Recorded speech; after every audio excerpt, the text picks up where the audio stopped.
So for those that don't know or have been living under a rock, Donald Trump traces back to like every country in the world practically. No, a bunch of them though. But yes, he goes back to King James the Fourth, who would be the grandfather to King James the Sixth, who was responsible for the King James version of the Bible. Then, of course, you see where the little king hats are. That means, royalty.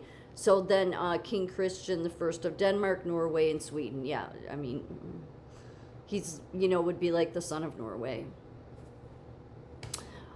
The rest of the world hates it. That's just too bad. I don't really understand it. Like, they should be proud of it, but stupid people are whatever. He goes back to Norway, Iceland, Sweden, England, Scotland. I think he has Scandinavian roots because he goes back to the Norse Vikings, okay? So I've done enough videos on this. I'm not hanging out here. Trump's ancestors are among the Viking Age settlers of Iceland, scholars believe. So there's been more research to prove this, but it's interesting because these are chess pieces. This is a queen. Yeah, I did a whole video a couple years ago about this because there was like a whole box of them that ended up on the shores. I think it was in the Hebrides. And the person that found them was scared to death because look at them. So, like this one is, they're very startling to look at. But these were Norse Viking chess pieces. However, the Norse Vikings, they had a different kind of chess. They had what you really could look at as like a 5D chess.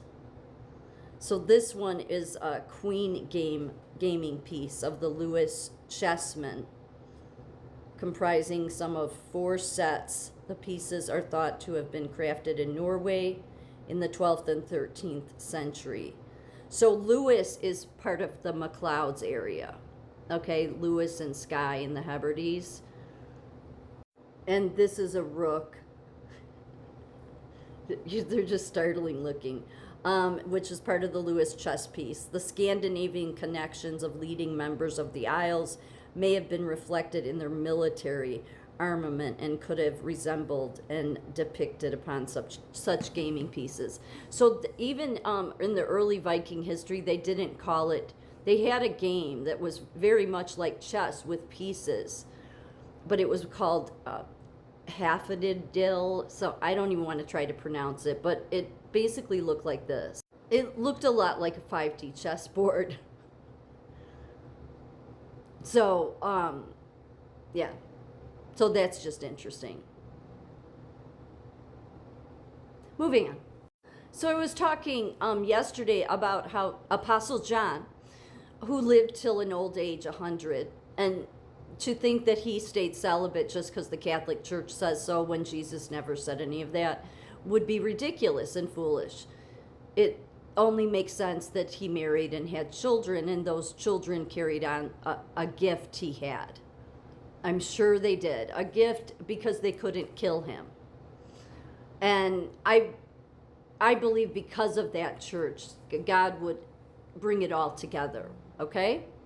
So we're going with that John had children, okay? What would he have them do? The same thing Jesus was doing, travel. Got to get out there. Because the false church is going to tell their own story around everything, okay? Because of their church fathers. But really the church fathers were the apostles. John was the last one. So, John was a fisherman, okay? Do you remember the story, those that know anything about the Bible, when Jesus is walking on water during a huge storm? And, the people in the boat are just trying to, keep the boat from, being toppled. And here's Jesus walking on the water. And so Peter wants to go out and walk on water too. And so Jesus says, okay, but he has to stay in faith. The moment he did for a few moments, and then he had fear enter his mind and he started going underwater. And so, of course, Jesus pulled him out, and basically, the message of the story is that, you have full faith in me. I'll pull you out of the waters, but you'll stay on top of the waters if you have full faith in me. Well, you know who did have full faith in him before he even resurrected, and of course this was before he resurrected too, was John.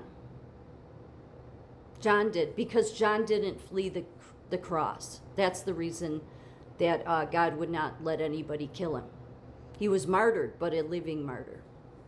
So to travel from Ephesus, say the closest coast, because I believe at some point that, they got to Gibraltar. Okay, that would be, getting to Ireland, England, that area. I just do, because of all the kingships and everything. Okay, will people say we don't have any evidence for that? Well, you've taken this evidence that the Catholic Church has given that's only word of mouth or from their church fathers, and that none of these people, no matter what they say, had any connection. We have no evidence of them having connection. It's not in any Gospels of them having connection with the apostles. So this is where the Holy Spirit of God was going to be needed as oh so important, because it says in the Bible, I will give you the truth. It doesn't mean the Bible is the only truth. It means the Spirit of God in you will give it to you if you seek him and you seek these answers. Sometimes he'll give it to you when you're ready, okay? So it just makes sense that John would have his kids, travel. He would have given them all the wisdom that Jesus had given him, especially being that he started following. He was the youngest apostle, okay? So they could have made their way to the English shores. It's possible it would have taken, but he was a fisherman. And this is where the whole Vikings and the Norse Vikings come into it. This is from the MacLeod clan's website.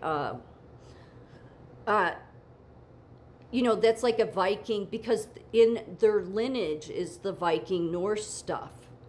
Okay, the same thing, because Donald Trump's from that lineage. Well, if you think about it, John, before he met Jesus, okay, he was a fisherman with his family on the Sea of Galilee. And yet that story about Peter and Jesus, and Peter only started falling under once fear entered him.